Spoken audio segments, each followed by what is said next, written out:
ओम अज्ञानतिमिरन्धस्य ज्ञानञ्जनशलाकया चक्षुरुन्मिलितं येन तस्मै श्रीगुरुवे नमः।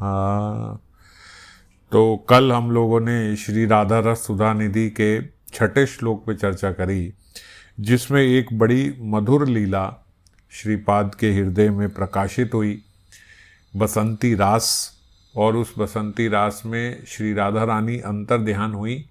ये उल्टा है, कल हमने चर्चा करी थी। शारदीय पूर्णिमा में जो रास हुआ था उसमें कृष्ण अंतर ध्यान हुए थे। बसंती रास में किशोरी जी अंतर ध्यान हो गई और उनको ढूंढने पीछे पीछे पीछे पीछे कृष्ण गए। हाँ राधा करते उनके वियोग में मूर्छित हुए और उनकी विरह कातरता देखकर मंजरी ने किशोरी जी के साथ उनका मिलन कराया। आज के श्लोक में वही लीला आगे वहीं से कंटिन्यू हो रही है। तन्नाह प्रतिक्षण चमत्कृत चारु लीला लावण्य मोहन महामधुरांग भंगी राधा आनन ही मधुरांग कला निधान माविर भविष्यति कदा रस सिंधु सारम। माविर भविष्यति कदा रस सिंधु सारम। कदा रस सिंधु सारम। ऐसा किशोरी जी का मुख मैं कब देख पाऊंगी, मैं कब देख पाऊंगी ऐसा किशोरी जी का मुख। कैसा मुख? जो कृष्ण का दर्शन करके जिनके वदन पर मनोहर लीला लवण्य राशि एवं जिनकी भू नेत्र आदि की विभिन्न भंगिमाएं प्रकाशित हो रही हैं। तन्नाह प्रतिक्षण चमत्कृत चारु लीला, प्रतिक्षण चमत्कृत करने वाली लावण्य मोहन महामधुरांग भंगी, उनकी नेत्रों की भंगिमाएं, उनके राधा आनंद की मधुरांग कला निधान। राधा आनंद मतलब श्री राधा रानी की एक चंद्रमुख की जो शोभा है, उनके नयनों की भंगिमाओं का जो सौंदर्य है, जो नयनों की भंगिमाओं की चंचलता है, ये मैं कब देख पाऊंगी। दो प्रकार से इस श्लोक की चर्चा करी गई। पहले जब वो वहाँ गए, जैसे ही कुंज में प्रवेश किए, तो कल हमने देखा कि उन्होंने उनको निकुंज देवी कह के किशोरी जी को उनका जय जयकार किया, क्योंकि जैसे ही निकुंज में प्रवेश किया तो निकुंज में प्रवेश हुआ कृष्ण के साथ। गलबैयाँ दे के किशोरी जी कृष्ण को विरह कातर अवस्था में जो कि थे, उनको गलबैयाँ दे के अपने संजीवनी प्रदान करते हुए अपने अंग सौरभ से और अपनी गलबैयों का उनको हार पहनाते हुए इस प्रकार से अपना अधरा अमृत देते हुए उनको लेके आई निकुंज में। और जब उनको निकुंज में लेके आई तो एकांत में, ये निभृत निकुंज की कथा है। जैसे हमने पहले चर्चा करी थी कि एक कुंज होता है, एक निकुंज होता है और एक निभृत निकुंज होता है। तो यहाँ निभृत निकुंज में जब लेके आई तो यहाँ सखी मंजरियों की उपेक्षा रसिकेंद्र की आराधना की चमत्कृति है। मतलब यहाँ केवल वो सखी मंजरियों की आराध्य देवी नहीं है, यहाँ कृष्ण की भी आराध्य देवी है, क्योंकि ये निवृत्त निकुंज है ना, अपना पर्सनल प्राइवेट बेडरूम है। तो उसमें जब लेके गई तो उसमें केवल मंजरियों की अधिष्ठात्री देवती नहीं, अब उसमें तो लालजू की भी आज देवी है। क्यों? क्योंकि लालजू अभी विरह कातर अवस्था में है, तो वो बड़े आश्रय में हैं किशोरी जी के इस समय, और किशोरी जी उनको संजीवन करके, उनको सचेत करके लेके आई है। आप समझ गए? तो जैसे एक व्यक्ति विरह कातर अवस्था, मतलब बिल्कुल वैसा नहीं, लेकिन समझाने के लिए कह रहा हूं कि अगर कोई व्यक्ति बीमार है और मैं उसे दवा वगैरह दे के सही करके लेके आया, तो इस समय तो वो मेरे आश्रित है, क्योंकि मैंने उसके दवा दी। समझ गया है कि नहीं गई?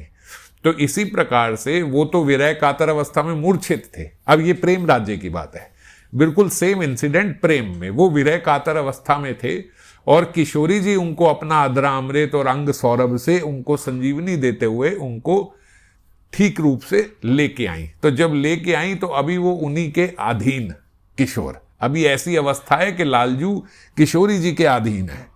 और जब उन्होंने कुंज देवी के रूप में श्यामजू ने देखा तो उनकी लालसा हुई कि मैं किशोरी जी की थोड़ी सेवा करूं। मंजरियां समझ गईं, उन्होंने उस समय, क्योंकि किशोरी जी भी भागती हुई गई थी, तो किशोरी जी के चरण धुलावे के लिए जल लेके आई थी। वो जल उन्होंने श्यामजू को दे दिया। अब श्यामजू जो हैं वो किशोरी जी के चरणों में जल ला के अपने पीताम्बर से उसको साफ कर रहे हैं। और जो ही साफ कर रहे तो जितनी सखी मंजरियां थी उन्होंने लाके वो पुष्प भी उनको दे दिए। जिस प्रकार से वो किशोरी जी के चरणों में पुष्प ऑफर करती थी वो उन्होंने श्यामजू को दिए। और श्यामजू जय प्रेममयी कह के श्रीमती के चरणों में पुष्पांजलि अर्पण कर रहे हैं। इसको, इस लीला को आगे जाके एक श्लोक में इसकी चर्चा की गई तो उसमें बोला गया पाद स्पर्श रसोत्सवम, पाद स्पर्श रसोत्सवम। अब कृष्ण और राधा रानी की जब निवृत्त निकुंज में लीला होती है तो केवल रस नहीं है, जैसे रस सिंधु बोला जाता है ना, रस सिंधु सारम, ऐसे ही यहां पे बोला गया रस उत्सव। केवल रस नहीं है, रसों का उत्सव है ये। जैसे हमने कल बात करी थी भाव उत्सव की, तो ऐसे ही भाव उत्सव जैसे समझाया गया था, यहां पे ऐसे ही बोला गया कि ये रस उत्सव है।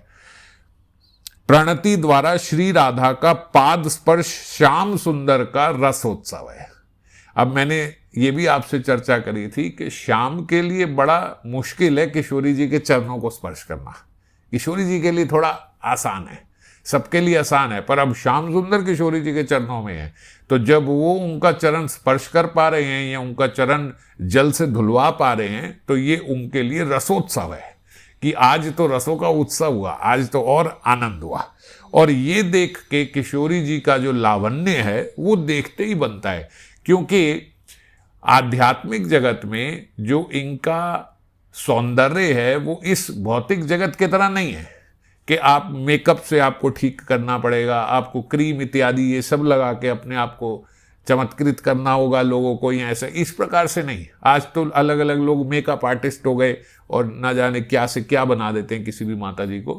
तो आध्यात्मिक जगत में ऐसे नहीं, मेकअप से नहीं होता। आध्यात्मिक जगत में क्या है, आपके जो जो भाव है वो भाव भंगिमाओं के कारण आपके भीतर से अलग अलग लावण्य निकलता है। जैसे एक बार हमने गुरुजी से पूछा बाबा से कि बाबा आपने तो भाव में, स्मरण में और हो सकता है प्रत्यक्ष रूप से भी कृष्ण के आपने तो दर्शन किए हैं, तो आप हमें बताओ कि कृष्ण किस प्रकार से दिखते हैं? क्या उनका नीला वर्ण होता है या कई जगह असित वर्ण बोला गया, तो क्या काला रंग होता है, तो किस प्रकार से रंग होता है? तो अब देखो ये कोई अनुभवी व्यक्ति बता सकता है जिसने देखा है, हमने तो पढ़ा है और पढ़ने से बात बनती नहीं। तो बाबा ने बोला कि देखो कृष्ण का वर्ण जो है वो इस जगत में किसी भी कलर में डिफाइन करना बड़ा मुश्किल है। ऐसे बोलना कि ब्लू है, लाइट ब्लू है, ब्लैक है, ये बताना बड़ा मुश्किल है। क्यों बाबा, क्यों, कैसे, मतलब अब कोई तो वर्ण होगा। तो बाबा ने फिर बताया कि देखो जैसे एक ज्योति है, अब मोमबत्ती है, मोमबत्ती के ऊपर ज्योति है, या दिया है, दिया के ऊपर ज्योति है, तो आप देखोगे तो वो ज्योति टिमटिमाती रहती है, और टिमटिमाते हुए कभी उसका पीला रंग बढ़ जाता है, कभी उसका ऑरेंज कलर बढ़ जाता है, कभी उसके भीतर एक नीला रंग भी होता है, कभी वो बढ़ जाता है, कभी डार्क नीला भी नीचे हो जाता है, कभी उस प्रकार से, कभी एकदम थोड़ा बुझने को हुआ, कभी ज़्यादा जल गया, और ऐसे हिलते हिलते हिलते तो बड़े सारे रंग होते हैं। तो ऐसे ही बाबा ने बोला कि जब कृष्ण को देखते हैं तो बड़ा चमत्कृत होते हैं कि जब उनको देखा तो देखते हुए कभी एकदम से, अभी तो एकदम नीले दिखाई दिए, कभी एकदम थोड़े डार्क ब्लू, कभी थोड़े लाइट ब्लू, कभी काले, तो इस प्रकार से एक ज्योति के प्रकार उनका वर्ण है। अब वो वर्ण थोड़ा इधर हुआ उसको अलग दिख रहा है, जो थोड़ा इधर है उसको अलग दिख रहा है, जो थोड़ा उधर है उसको अलग दिख रहा है, जो अलग भाव से देख रहा है उसको अलग दिख रहा है, जो अलग भावों के दर्शन कर रहा है उसको अलग दिख रहा है। तो बाबा ने बोला इस प्रकार से उसको एक रंग में बताना थोड़ा कठिन है कि इस जगत में उस रंग का क्या नाम दे, क्या बोले उसको, ये थोड़ा अलग चर्चा है। तो ऐसे ही किशोरी जी का भी जब लावण्य की बात करते हैं, एक तो होती है आभा, मुख की आभा, और एक लावण्य। तो लावण्य क्या है, जैसे यहां पे भी बाबा ने ऐसे समझाया जैसे मणि के भीतर से प्रकाश निकल रहा है। अब जब हम देखते हैं किसी मणि में या किसी डायमंड में आप जब लाइट डालोगे तो एक इंद्रधनुष सा निकलता है, एक प्रकाश जो निकलता है वो विभिन्न रंगों का होता है, और केवल मुख से नहीं निकल रहा, किशोरी जी के अंग प्रत्यंग से इस प्रकार की आभा निकल रही है जो अलग अलग वर्ण की है, और अलग अलग भावों के कारण, अलग अलग भंगिमाओं के कारण अलग अलग वर्ण की निकल रही है। तो उसको बोला गया कि वो ऐसे चमत्कृत करने वाली है कि उसको एक कलर में बोलना बड़ा डिफिकल्ट है, तो इसीलिए वो लावण्य है, और वो दिव्य लावण्य है। इसी को बोला गया रस सिंधु सारम। जो किशोरी जी हैं वो रस सिंधु का सार है। और रस सिंधु के सार को और कैसे समझे कि जैसे क्षीर सागर का जब मंथन किया तो क्षीर सागर के मंथन से चंद्रमा उदय हुआ। ये जो सागर मंथन हुआ था, उस सागर मंथन से ही चंद्रमा भी निकला था, जिससे अमृत भी निकला था। तो सागर मंथन से जिस प्रकार से अमृत निकला, ऐसे ही उसी प्रकार से यहाँ पे प्रेम रस सिंधु का जो सार है, जब प्रेम रस सिंधु का मंथन हुआ, अब जैसे किशोरी जी के प्रेम रस सिंधु का, उनके प्रेम सिंधु का मंथन हो रहा है, अलग अलग प्रकार की कृष्ण चेष्टाएं कर रहे हैं, अलग अलग प्रकार की लीलाएं कर रहे हैं, आके मंजरियों की तरह उनके चरण धुआ रहे हैं, उनको पुष्प अर्पण कर रहे हैं। तो इस प्रकार की जो लीलाएं हैं, जिसमें किशोरी जी उनको इस प्रकार से देखती हैं कि ऐसे मेरे अधीन हो रहे हैं प्रेम में, जिनके प्रेम में पूरा जगत पागल है, वो मेरे प्रेम के इतने इस प्रकार अधीन हो रहे हैं और ऐसे मुग्ध हो रहे हैं। जब इस प्रकार के भावों को किशोरी जी दर्शन करती हैं, तो उनके प्रेम रस सिंधु में से जो चंद्रमा निकला, यानी जो उनका बदन चंद्र निकला, जो उनका मुख चंद्र निकला, उस मुख चंद्र को देखते ही बनता है। अब ये चर्चा किस प्रकार करें समझ नहीं आती, क्योंकि ये ऐसी भावों की चर्चा है कि इसको समझाने का किस प्रकार चेष्टा की जाए। मैं तो अपने आप को बड़ा छोटा समझता हूं इसमें कि कैसे ये समझाऊं। ये चर्चा ऐसे है कि जैसे एक नीम खाने वाले को बोलो कि रसगुल्ले की चर्चा करें। अब खाता तो नीम है और चर्चा बोली रसगुल्ले की करो। अब रसगुल्ले को कैसे चर्चा करें? ज़्यादा से ज़्यादा यही बता पाएंगे कि रसगुल्ला तो बड़ा मीठा होता होगा। कैसा होगा? बड़ा मीठा होगा। कैसा होगा? बड़ा रसीला होगा। बस यही बता पाएं। अब स्वाद कैसे बता पाएं? स्वाद तो अनुभव से ही आएगा, और नहीं तो जो अनुभव की वाणी है, वो वाणी का अध्ययन करने से, जो आचार्य पादों ने जो वर्णन किया है उसको पढ़ने से और समझने से, धीरे धीरे धीरे धीरे अपना हृदय उनके साथ तन्मयता लाने से ये बात समझ में आएगी। अब यहाँ पे बाबा भी लिखते, जैसे चंद्र जैसा मुख है, उनकी कमल सी आंखें हैं, तिल पुष्प सी उनकी नाक है। ये सब उपमाएं या निरर्थक है। ऐसी उपमाओं से किशोरी जी के लावण्य का, किशोरी जी के सौंदर्य का, किशोरी जी के मुख चंद्र का वर्णन नहीं किया जा सकता। कैसा है? उनका चंद्रमा सा मुख है। बस इतना कह देना कि चंद्रमा सा मुख है, ये बात नहीं बनेगी। यहाँ के तो चंद्रमा में भी दाग है, पर किशोरी जी का मुख ऐसा नहीं है।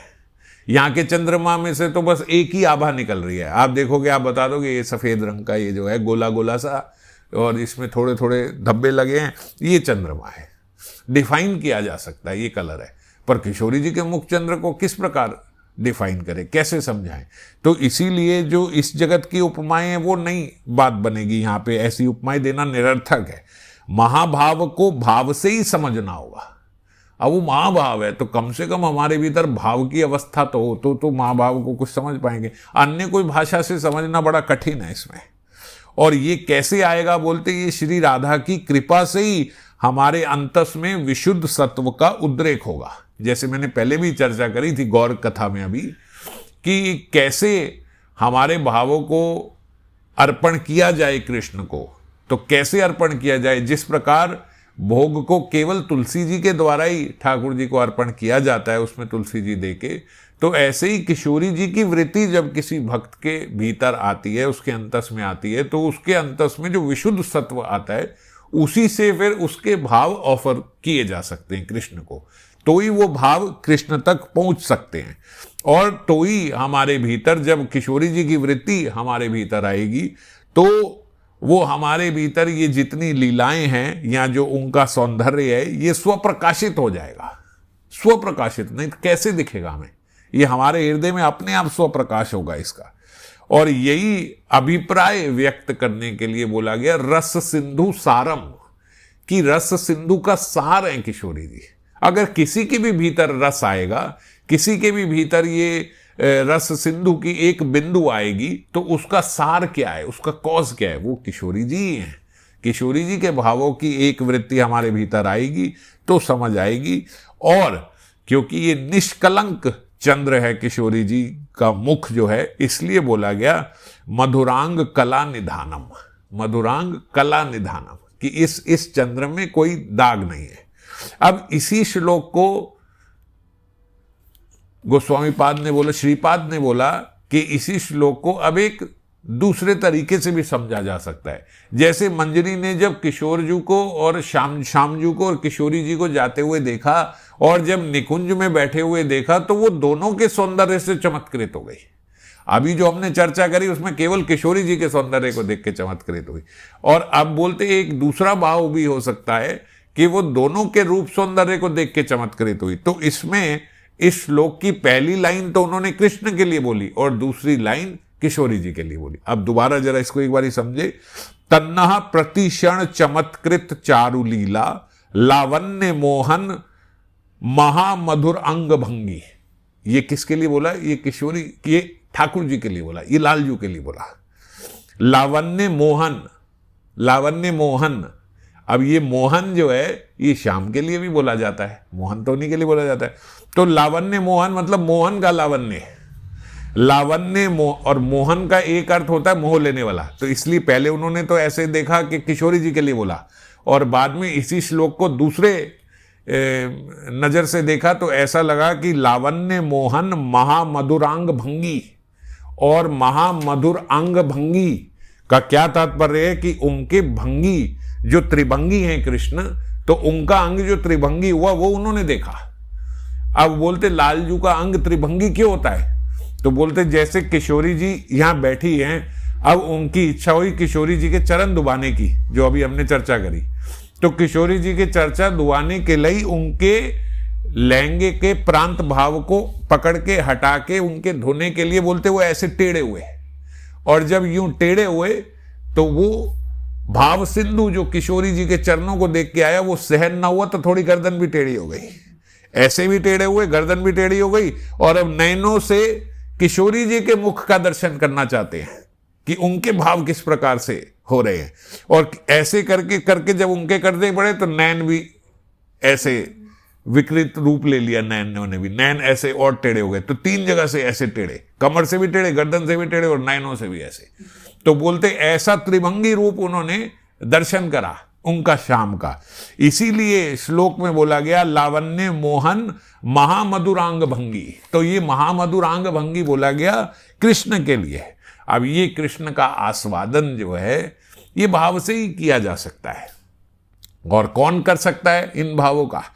जैसे बोला गया आमार माधुर्य नित्य नव नव होई।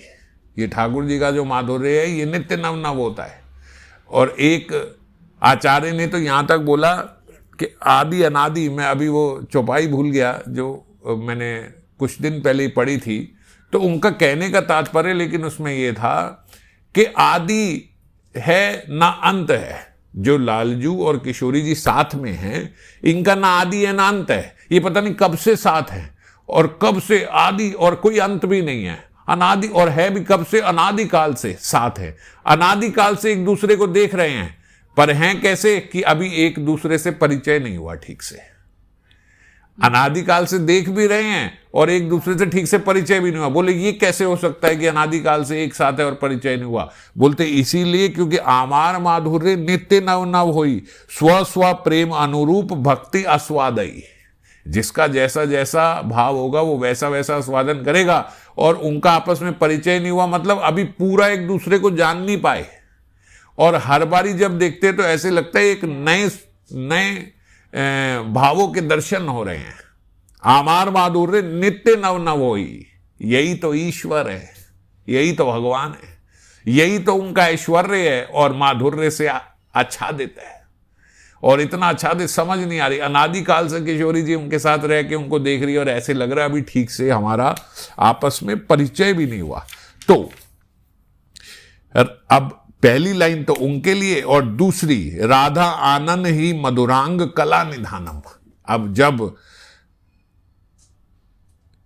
श्री राधा रानी कृष्ण के इस प्रकार से लावण्य को देख रही है तो उनके मधुर अंग प्रत्यंग के चंद्रलोक को मानो, जो उनका जो अंग प्रत्यंग है, जब उन्होंने कृष्ण के अलग अलग लावण्य राशि देखी, जैसे हमने अभी चर्चा करी, तो अब कृष्ण के भीतर उनकी जो त्रिभंगिमाएं देख के और कृष्ण के अलग लावण्य को देख के किशोरी जी की भी अब अलग अलग भाव प्रकट हो रहे हैं। अलग अलग उनके भीतर से भी अलग अलग लावण्य निकल रहे हैं और ऐसे उनके मधुर आनंद को उनके चंद्रमुख के दर्शन करते ही बनते हैं।